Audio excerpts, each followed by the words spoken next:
Per Eriksson. So here we are in Sweden. We're on the way to Malmö to meet with the chef, Tareq Taylor, at his restaurant Kockeriet.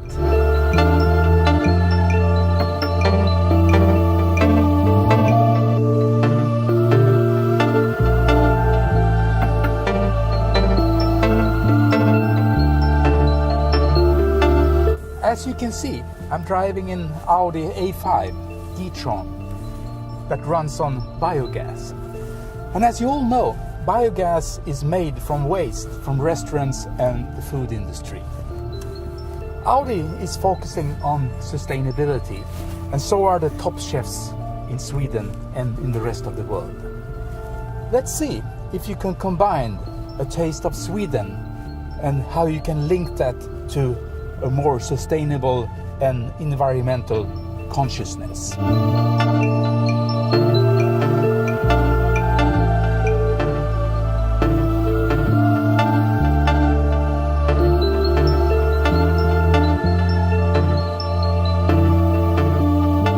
So if you were to explain for somebody that never tasted your food, what would you say? My food is more bring in the whole band. And I sometimes compare food and the way you create food with music. I have a tendency to do that all the time. Like learning an instrument, you play by notes, you learn the techniques. And after a while, when you've been playing other people's melodies and songs, you sit in your own chamber and so all of a sudden, listen to that one. Now I've found my melody. Now I'm starting to play my melody. And it's like that with food as well. But it's always influential. It's lovely to work with other people that come from different backgrounds and show me how they play the music, how they create things on a plate. I asked somebody, what type of food do I make? And the person said, well, you make Nordic Fusion on the go. And that's a bit like that. I like to dig where I stand and find an ingredient right here. But I use my background from Palestine, from England, from Sweden, from working with Jonas with Italian food, from Japanese cuisine that I worked with for a couple of years, and I bring that as flavors and techniques and create mine. To be able to create this symphony on a plate, this multicultural approach that you have, where do you find the right produce and products around here? It's right here. From a single beetroot, I could make an Asian dish, a Swedish dish, a French dish. It doesn't really matter, it's what you put into it. The produce is always local. Over at that end of the restaurant, we've got our vegetables and our meats. So we hang dry things here, we make our sausages and we make bacon and stuff. Over here is the drinks. So this is a nice section to sit in. But it's within our region, if I make a line of 50 kilometers or 60 or 70, I can touch Poland, Germany, Denmark, Sweden. I could go even touch Estonia and Lithuania down here. So right here down in the very south part of Sweden, our communications, we have a bridge across to Denmark that has a second bridge that takes us, and a third bridge that will take us to Jutland. So as we as a staff, we went to Jutland for inspiration. We'd go visit dairy farms and oyster banks and stuff like that. And so we bring our produce not just from Sweden, but in a close parameter, I would say 50, 60 kilometers from where we sit, maybe a little bit more sometimes. But we're local, we keep it around here. Now with your mixed background, different cultures and different food flavors, what's so special being in Sweden, and what's so special about the food, the gastronomy of Sweden? The same as visiting any other country that has a strong gastronomy is that you get a cultural identity in the flavors. And in that sense, if you go to Italy and you eat Italian food, you're in Italy. When you're in Sweden and you eat Swedish food, it should be things that come directly from the land, in season. One of our great ancestors said something like Swedes have a natural inherited ability to taste different stages of rotten food, in the sense that we have a culture going way, way, way back in time where we would eat, and we wouldn't eat anything that was fresh. It would always be at least 1 year old. Otherwise, if you eat everything fresh here, you wouldn't have anything left to eat, you know. So we are great at preserving things. So you'll find the new Swedish style of gastronomy, or Nordic style of gastronomy, is all about giving praise to the old classical ways of preserving food at the same time as using the fresh ingredients right now. How did you come up with the idea to start a restaurant? Owning a restaurant was sort of was almost like dreaming of utopia. It wasn't something that I perceived was possible for someone like me. And when I say someone like me, I mean that I grew up in pretty scarce sort of, my mum didn't have much money. My dad was working all the time, and we didn't own things. My mum and dad separated when I was very young, but with my mum, we never had our own television. We couldn't afford one. I never had any clothes with brands on them because mum had to stitch, sew by hand. And so owning a restaurant was never something that I perceived was possible for someone like me.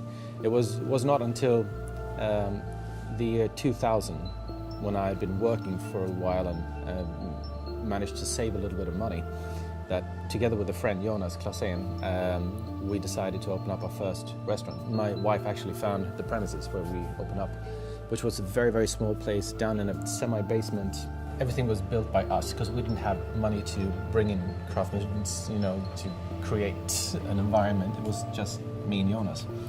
And it was lovely, building something yourself, not being a carpenter, but making tables together with a friend that was a carpenter, building a kitchen, calling in friends. What do you do with concrete?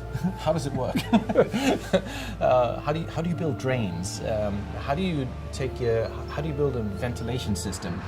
And after about 5 or 6 months, we opened up our first restaurant.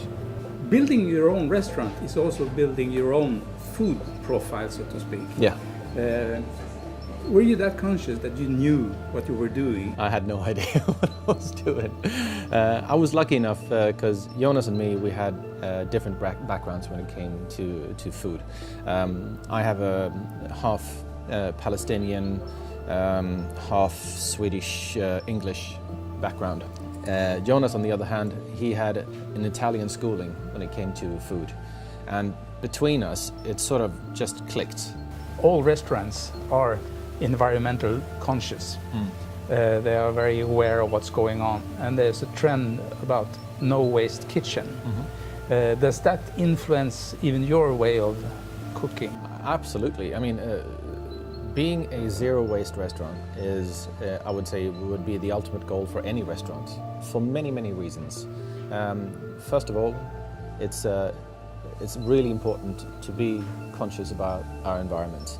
Secondly, since we serve so much food to so many people, we can make a much larger impact here than you could in your own house, for instance. Thirdly, it's just common sense not to throw things away because it's money. The peel on the carrot is as expensive as the rest of the carrot, so it would be silly to throw that away. And fourth and not least, it forces you and makes you think creatively in a different sense than before. So Tareq, you have come a long way from your first restaurant, Trappa. You have TV shows, Nordic Kockeriet, you have other programs on the television. You got your fantastic restaurant here, Thank you. And you're conscious about what you're doing. Where will you go from now? I have absolutely no idea. I've never seen any of those things as an ultimate goal. These are things that have happened along the way. I'm just one of those happy idiots that say yes man to a lot of things, and wherever it leads, it'll be just another journey. The only thing I know is that I'll be working with food for as long as I live. This is what I love to do. I'm lucky in the sense that I get to work with something that I feel very passionately about. Food is more than food. Food is life. I say this is where life begins. This is your first date. It'll lead on to something else, and you'll never leave this table. This is where we solve all of the little problems and the big ones, and food has an impact on everybody's life.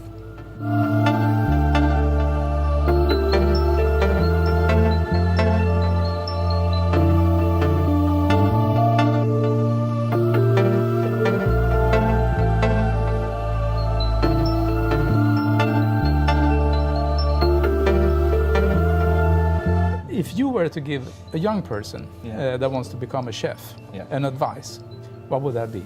Being a chef or working within the industry is all about being creative and making people happy at the very end. Long before television came in, people asked me, "What do you do for a living?" Well, I work. I sort of make people happy. I say, "Are you a comedian?" No, I'm a chef. Because food is supposed to make people happy. And it's supposed to give people experiences that are nice and pleasant and surprising sometimes, but always pleasant.